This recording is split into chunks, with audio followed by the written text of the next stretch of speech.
Something is wrong with men, not wrong in the way the headlines scream it, not the angry political culture war version of that sentence, wrong in a quieter, more dangerous way. Men are lost, not rebellious, not violent, just adrift, no direction, no purpose, no answer to the question that every man at some point has to face. What am I actually for? And here's the thing, this isn't new. This exact crisis was diagnosed 2,500 years ago by a man who walked the streets barefoot, owned almost nothing, and was eventually executed by the state for asking too many uncomfortable questions. His name was Socrates, and everything he said back then applies, word for word, right now. Let's be honest about what we're actually talking about. The masculinity crisis isn't about whether men are allowed to be men. That's the surface argument, the noise. The real crisis is this. Men have lost contact with themselves. Study after study, and you don't need studies, you can look around, shows that men today report record levels of loneliness, record levels of purposelessness. Young men in particular are checking out, dropping out of education, out of relationships, out of ambition entirely. And when something tries to fill that void, an influencer, an ideology, a tribe, they grab it, not because they're stupid, because they're starving. A starving man will eat anything. The philosopher Friedrich Nietzsche, writing in the 19th century, but he could have been writing this morning, said that the most dangerous condition a human being can be in is not suffering, it's meaninglessness. He wrote, "He who has a why to live can bear almost any how." The crisis isn't that men are suffering, it's that millions of men are suffering without a why. To understand what's broken, you have to understand what was once there. For most of human history, a man's identity was forged in three places. The first was craft. You made something, built something, mastered something. Your hands shaped the world around you. The second was community. You belonged to something larger than yourself, a tribe, a family, a guild. You were known, you were needed. The third was a code, a set of values, often unspoken, that told you what a good man looked like. Courage, honor, restraint, loyalty. I'm not saying the old world was perfect, it wasn't, but it gave men structure. It gave them a shape to grow into. What replaced it? Consumption, comparison, endless optionality with no commitment. The philosopher Søren Kierkegaard, writing almost 200 years ago, called this the aesthetic stage of life. It's the stage where a man pursues pleasure, sensation, novelty. He moves from thing to thing, experience to experience, never committing deeply to anything. Kierkegaard said this stage always ends the same way, in despair. Not dramatic, screaming despair, the quiet kind, the Sunday evening kind, the staring at the ceiling at 2 a.m. kind. The modern world has engineered the perfect aesthetic stage trap. Infinite content, infinite distraction, infinite stimulation, and almost no invitation to go deeper. So, philosophy. Not philosophy as a university subject. Not philosophy as abstract debate. Philosophy as it was originally meant, as a way of living. The word itself, philosophia, means love of wisdom, not possession of wisdom. Love of it, the pursuit. And the ancient philosophers weren't armchair theorists. They were deeply, urgently concerned with one question. How should a man live? Let's start with Socrates. His most famous line, carved into the oracle at Delphi before he even lived, was this: know thyself, 2 words, the foundation of everything. Socrates believed that most men live their entire lives as strangers to themselves.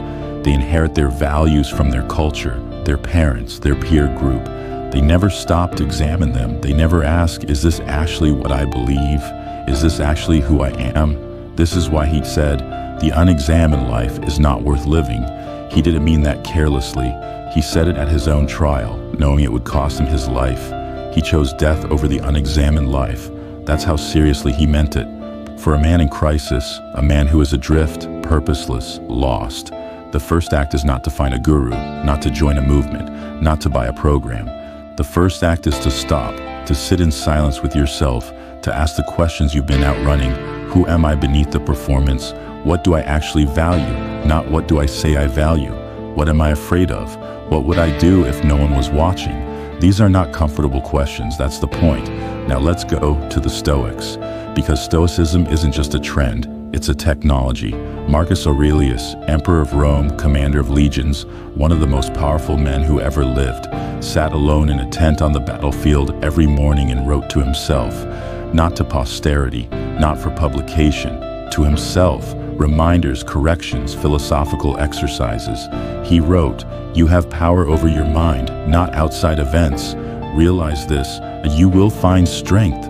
This is the core Stoic insight, and it's radical when you really feel it. Most men in crisis are fighting the wrong enemy. They're at war with the economy, with women, with the government, with the algorithm, with men who are more successful. They are spending all their energy on things entirely outside their control. The Stoics had a term for this distinction: the things up to us and the things not up to us. What is up to you? Your attention, your response, your character, your effort, your values, your word. That's it. That's everything. A man who masters those things fully, completely, without excuses, becomes immovable. Not because the world gets easier, but because he stops needing it to. And then there's Nietzsche, the one everyone quotes, but few people actually read. Nietzsche looked at the modern world and said, "God is dead," by which he meant the old frameworks that gave it meaning have collapsed. The church, the monarchy, the rigid social order, gone. And the danger, he said, is not the absence of God. The danger is the absence of a replacement. Without a source of meaning, men become what Nietzsche called the last men. Comfortable, passive, blinking, consuming, mistaking entertainment for life. His answer was the man who creates his own values, who asks, "What do I stand for? What will I build? What is worth suffering for?" Not inherited values, not borrowed values, forged ones. This is the hardest thing a man can do, and it's the most necessary. So what does this actually look like? What do you do? 3 things, in order. First, examine. Start what the Stoics called a philosophical journal, not a diary, a journal of interrogation. Every morning, one question. Answer it honestly. Don't perform. Don't write what sounds good. Questions like, what am I avoiding? What would I regret if I died this year? What do I believe that I've never tested? Do this for 30 days. You will not recognize yourself by the end, in a good way. Second, commit. Kierkegaard said that after the aesthetic stage, the stage of pleasure and drift, comes the ethical stage. The ethical stage is not about being moral in the preachy sense. It's about commitment, choosing, deciding what you are and what you are not, drawing lines. A man without commitments is a man without shape, and a man without shape cannot stand. Pick one thing, one craft, one discipline, one relationship, one project, and go all the way in, not casually, not with one eye on the exit, all the way in. Third, endure. This is where the Stoics become essential, because once you've examined yourself and committed to something real, it will get hard. That's not a threat. That's a promise, and it's also the entire point. Marcus Aurelius said, "The impediment to action advances action. What stands in the way becomes the way." Difficulty is not a sign you're doing it wrong. It's a sign you're doing it at all. The man who can sit with discomfort, who can endure, who can keep his word when no one is watching, that man is building something that no crisis can touch. Not an image, not a brand, a character. Here is the truth that philosophy keeps returning to, across centuries, across cultures, across every attempt to answer the question of how to live. There is no shortcut. There is no system you can buy, no tribe you can join, no ideology you can adopt that replaces the slow, difficult private work of becoming a man who knows himself. The masculinity crisis is real, but it is not a political problem. Not ultimately, it is a philosophical problem. And philosophical problems have philosophical answers. Know yourself. Control what is yours to control. Create your own meaning. Commit, endure, examine, repeat. Socrates, Marcus Aurelius, Nietzsche, men separated by centuries, by culture, by temperament, all arrived at the same place, the examined life, the directed life, the life of a man who has decided who he is and holds to it. That is not a crisis. That is the cure.